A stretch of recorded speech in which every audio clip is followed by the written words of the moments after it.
দেখো আজ আমি রান্না করছিলাম মাংস। তো প্রথমেই তেল দিয়ে দিলাম কড়াইতে, গরম কড়াইতে তেল দিয়ে তার মধ্যে লবণ, তার মধ্যে আলু দিয়ে দিলাম।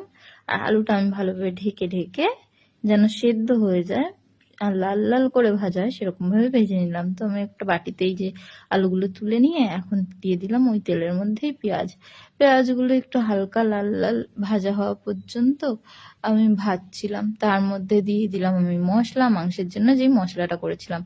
মাংসের মশলাটার মধ্যে যদিও আমি আগেই টমেটো দিয়েছিলাম, তারপর আমার মনে হচ্ছিল আর একটু টমেটো দিলে ভালো হবে, তো আর একটু টমেটো দিয়ে নিয়েছিলাম। তার মধ্যে দেখো আমি গোটা রসুন দিয়ে দিয়েছি, কারণ মাংসের সঙ্গে গোটা রসুন খেতে আমার দারুণ লাগে। তাই জন্য প্রথম থেকেই দিয়ে দিলাম রসুনগুলো, যেন ভালো করে সিদ্ধ হয়ে যায়, নয়তো একটু শক্ত শক্ত থাকে। তারপর মশলাটা কষে আসলে আমি তার মধ্যে দিয়ে দিলাম মাংস।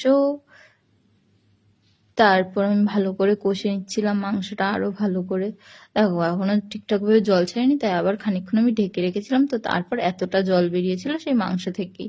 তো এই জলটা দিয়েই আমি ভালো করে কষে নেবো, আমি এক্সট্রা কোনো জল অ্যাড করিনি, ঠিক আছে।